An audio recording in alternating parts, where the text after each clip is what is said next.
Hi, this is David Saville. Now, I was commenting on a post in Pony Express, and Anik asked me about to share something about spears, which is a metaphor that I use for my life. And we were talking about confidence, and we were debating about the need for confidence. And they were saying that there's certain things you can do to create confidence so that you can do the public speaking. And my take on it is you don't need confidence. Confidence is a mental construct.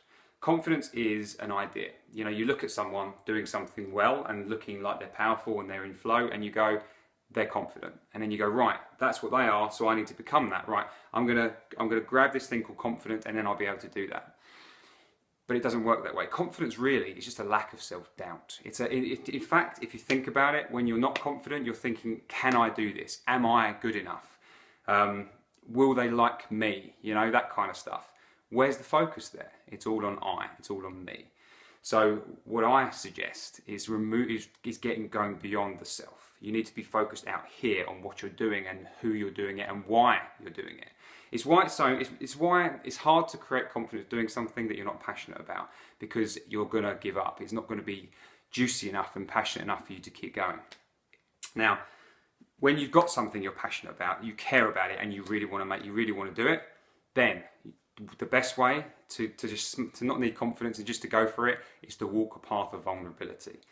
And this means to give people permission to criticize you, to give yourself permission to make mistakes, to screw up, to fail again and again and again. And when you do that, that's how you create the success that you want. You just keep going.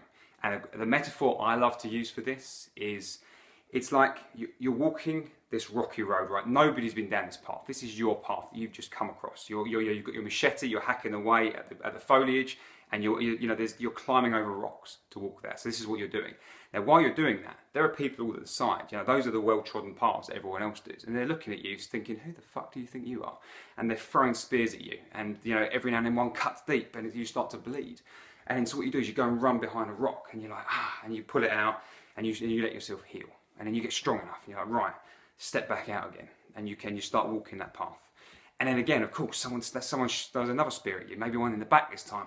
You pull that out, run behind the rock again, and you heal.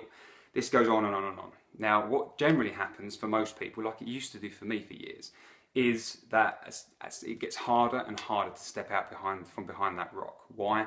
Because you know what's coming. You know you're going to be hurt, and that's it's a scary thing. And the more you've held back from doing that, the bigger it becomes. And so what most people do is they see the more trodden path over there, and they go fuck this, I'm going there. And then what they do is they walk that path, and they end up blending into the crowd and going where everyone else goes. So now, but the thing is, when you do that, they give up. This is why most entrepreneurs fail in the first year, right? And they just go back to a job. This is why coaches, right? I'm a coach. Most coaches will fail. They will never be successful. Why? Because they will not keep getting cut. Now, if you want to be successful, you want to achieve something, you want to contribute something or do something great, you have to be willing to walk that path and get cut.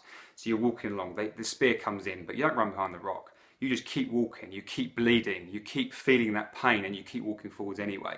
It's hard. You may have many spears in you at any one time as people criticize you as you screw up, as you just feel fucking awful because you don't think you're ever going to get there, but you've got to keep going anyway because you're that passionate and you care that much about what you're doing. And as you do that, gradually, you heal as you're walking. Your skin gets a bit thicker, and the spears get smaller and smaller and smaller until eventually they're just like toothpicks, and it can no longer cause you that deep pain anymore. Doesn't mean it doesn't hurt, because it does. Believe me, there's always something new that can hurt. But by this point, you're resilient. You know that no matter, you're now determined. You're like the fucking Terminator.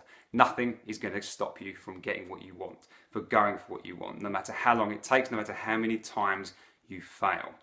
So that is why you do not need confidence. You just need to be willing to continue making mistakes, screwing up, and people thinking all kinds of things about you, people not liking you, people thinking you're talking shit. Just like you watching this, you may think this guy doesn't know what he's talking about. I welcome you to do that, but I also welcome you to actually try and experiment with this. Test it. Don't believe it. Test it out for yourself and see what difference it can make. So Anik, I hope that's good for you and good for anyone who watches this. So if you've got any questions about it, you can find me. David Saville on Facebook, so Saville. Take care for now.